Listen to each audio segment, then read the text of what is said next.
Баршаңызға қайырлы күн достар, қалайсыздар? Бүгін осындай ватрушки жасадым сүзбеден. Және де осыны рецептін сізбен бөлісуді жөн көрдім. Ең алдымен су немесе сүт керек бізге 250 мг. Оған біз 1 қасық қант, 10 грамм аштықы және де 1 қасық ұн саламыз да аштықы дайындаймыз. Дайын болған аштықымызды 20 минутқа көтерілуге бетін жауып қоямыз. 20 минут өткен соң қалған қоспаларын саламыз. Ол яғни бізде қант 80 мг, 3 жұмыртқаның сарысы, 80 мг сары май ертілген,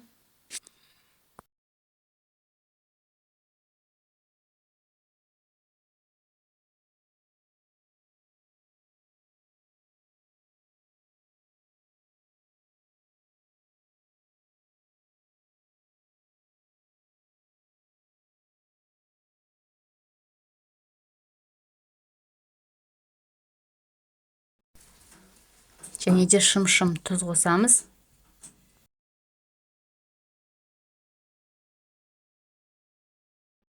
Ал енді өлшеп 500 мг ұн саламыз. Және де осыны жақсылап араластырып 30 минутқа көтерілуге қоямыз. Біздің қамырымыз көтерілгенше ортасына салатын сүзбемізді дайындап алайық. Ол үшін 300 грамм сүзбеге 1 жұмыртқа саламыз, 3 ас қасық қант саламыз, 1 қасық крахмал саламыз. Ал енді 2 қасық қаймақ салып, осының барлығын бір келкі болғанша жақсылап араластырып аламыз.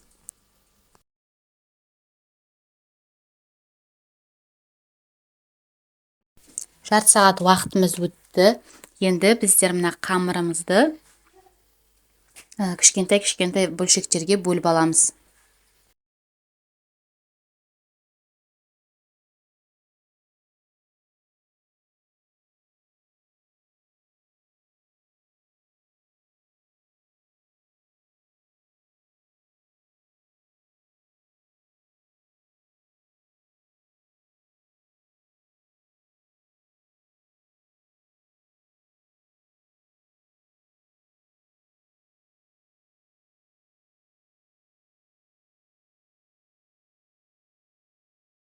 Ал енді осы жасаған бөлшектерімізді домалақ қылып осылай противенімізге саламыз.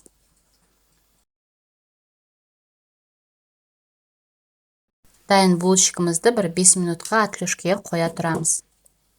Ал енді осындай кез келген домалақ ыдысқа немесе стаканға осылай булочкаларымызды басып шығамыз. Сосын ортасына жаңағы сүзбемізді, яғни творожный массамызды салып шығамыз. Және де жан жағын осылай жұмыртқаның сарысын жағып, қызып тұрған пеште пісіріп аламыз. Біздің ватрушкеміз міне дайын болды, пісті. Өте жұп-жұмсақ, тәп-тәтті болып шығады достар. Осылай жасап көріңіздер. Дәл осы рецептін жасасаңыз, күшті керемет болып шығады булочкаларыңыз. Менімен болғандарыңызға көп рахмет. Сау болыңыздар. Ұнаса лайк басып кетіңіздер.